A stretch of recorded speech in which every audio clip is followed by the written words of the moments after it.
You can practice your release at home and use your chair, your backyard, sitting on the couch, everything, with a couple of easy props that you can get your local sporting goods store. I have a softball here, and you have a Nerf football. There's several different types of releases, but let's just talk about the general one. And how can you practice your release at home, Brian?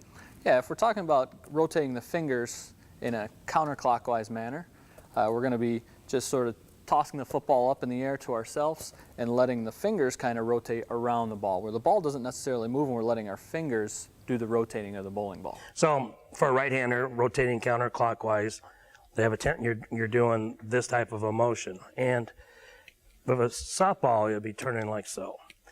The drawback to that, I mean, that's what they've been teaching for years and years, is what happens to this elbow when you're doing that? Yeah, it's a little bit easier to what you would call chicken wing the shot, or, you know, where you want to help it and just kind of get that thumb to roll over it. You know, it's more of the old school type release, a lot different than what we're seeing from today's modern day players. So the modern day players, what do? They go a different direction, don't they?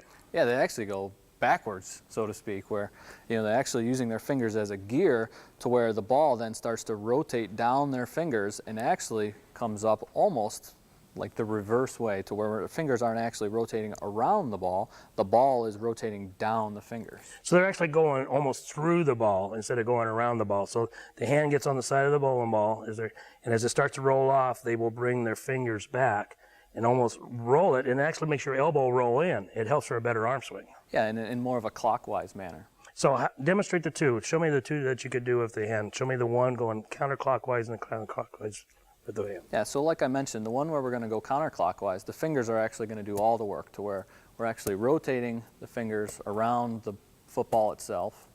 And then the other one, where we let it roll down the fingertips, and the hand stays more straight in line and more through the football, but we're still making that ball spiral nonetheless. So, and same thing can be done with softball. It's very subtle, but with softball, you almost have to over-exaggerate your hand rolling around. And if you want to come through, you're just rolling on the inside.